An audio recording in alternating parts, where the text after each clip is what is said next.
Ya, awalnya saya bikin gang hijau ini karena merasa risih melihat lingkungan saya kotor, banyak sampah, banyak parkiran motor, banyak pedagang-pedagang naruh gerobak sembarangan di gang ini. Ya, lalu saya rembukan sama warga gimana caranya mengatasi. Ya, akhirnya kita sepakat rapihin gangnya pelan-pelan. Kebetulan warga saya juga dia bisa melukis. Ya, kita panggil, kita bayar, suruh melukis. Dia bikin polanya, warga yang memberi warnanya.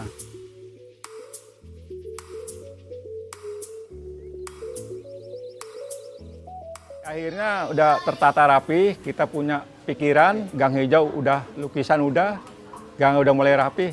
Bagaimana caranya biar anak-anak itu jangan main keluar. Nah, kita rapat lagi sama warga, nah, kita bikin taman bacaan. Ya, kebetulan di taman bacaan ini kita ada dikasih tempat sama yang punya rumah. Ya udah, kita bikin pelan-pelan. Lalu kita kepikiran bagaimana biar taman bacaan ini lebih adem dan suasananya lebih hijau. Nah, kita bikin kanopi. Kebetulan kanopinya ini besi semua. Ya, karena saya tukang las, jadi saya kerahin karyawan saya untuk bikin kanopi. Ya, kita kasih pohon rambatan di atasnya. Ya, alhamdulillah sekarang ada pohon labu, pohon itu semua udah, pohon pinang udah merambat. Insya Allah nggak lama lagi nih taman bacaan lebih sejuk, lebih adem. Karena udah kanopinya udah tertutup sama daun-daun.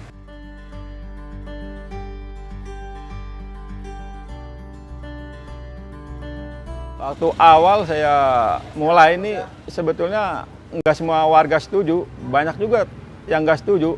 Yang nggak setujunya itu kepentingan dia terganggu. Karena terus terang aja biasa dia naik motor, naruh motor atau gerobak seenaknya. Setelah ada kebijakan saya bikin taman, mungkin dia merasa terganggu. Ya, tapi ya alhamdulillah saya maju terus, nggak pernah merasa program ini harus dihentikan. Lanjut terus saya.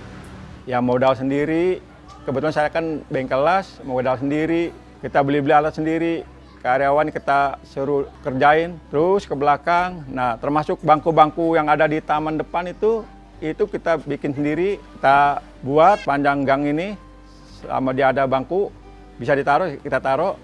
Lanjut, termasuk meja-meja belajar ini, ya kita bikin sendiri. Kalau dihitung-hitung, saya mungkin udah ngeluarin duit hampir 30 jutaan ya. Kalau kita hitung dari taman depan sampai ke belakang ini, ya itu budget dana sendiri, kita nggak minta sama warga hanya bantu tenaga aja.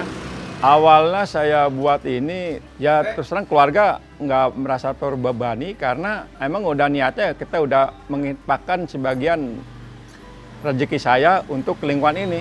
Karena kalau dipikir-pikir lebih besar biaya waktu masih kumuh. Karena apa? Karena kesehatannya juga kurang bagus buat kesehatan lingkungan kalau lingkungan kumuh. Tapi ya alhamdulillah saya merasa nggak selama ini nggak kekurangan rezeki. Walaupun saya ya untuk ukuran saya itu besar ukurannya. Tapi alhamdulillah keluarga mendukung, anak-anak saya juga mendukung. Malah istri saya rajin juga ngebantu. Tiap pagi dia siram tanaman, malah kita nih payung-payung fantasi ini istri saya yang masangin itu.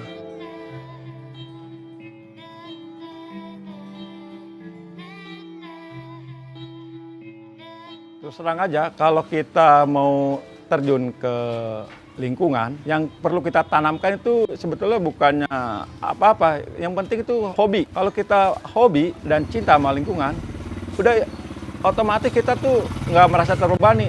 Bayangkan aja, saya tuh ngurus taman hampir 60 meter dengan ratusan pohon sendiri. Pagi nyiremin, sore nyiremin. Nah, saya alhamdulillah, saya karena merasa nggak terbebani, karena saya hobi tanaman, ya kita enteng-enteng aja, nggak merasa capek, nggak merasa pegel. Ya alhamdulillah, selama ini saya alhamdulillah sehat-sehat aja. Anak-anak biasanya datangnya tuh setelah pulang sekolah, jam 1-an dia kumpul mulai baca-baca. Nah, untuk malamnya biasanya karena taman baca ini tutup, kita tutup jam 5 sore. Nah, untuk setelah habis maghrib biasanya tuh ibu-ibu pada duduk-duduk ngerumpi ya sama ya ngobrol-ngobrol santai ya di taman baca ini nih. Karena banyak anak-anak yang kumpul di sini, semakin lama semakin banyak. Kita kewalahan bukunya, nah kita kontak sama kelurahan, kita dipanggil sama kelurahan. Nah kita minta sama kelurahan tolong dikirim buku-bukunya. Ya alhamdulillah dari kelurahan dikirim buku-buku banyak, hampir ratusan. Nah setelah ada kita bikin raknya pelan-pelan. Nah, alhamdulillah sampai sekarang anak-anak nggak main kemana-mana, mainnya di taman bacaan aja. Tapi syaratnya satu, anak-anak ini nggak boleh main HP di gang ini. Kalau dia lagi main di taman bacaan, nggak boleh main HP.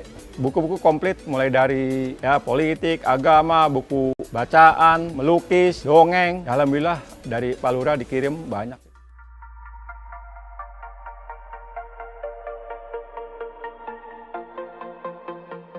Ya selain dibantu warga, terus terang aja nih, kita agak untuk masalah kebersihan, masalah perawatan itu kita dibantu sama tim oranye atau tim PPSU dari kelurahan saya. Ya alhamdulillah tiap pagi atau sore itu dikontrol dan dibersihin sama tim oranye kelurahan saya. Ya harapan saya untuk Gang Hijau ini ke depannya tuh biar tambah hijau. Kita lagi nanam sayuran tuh, udah mulai. Jadi pohon-pohon yang nggak terlalu penting ya kita ganti sama pohon yang berbuah. Ke depannya insya Allah gang ini tambah hijau.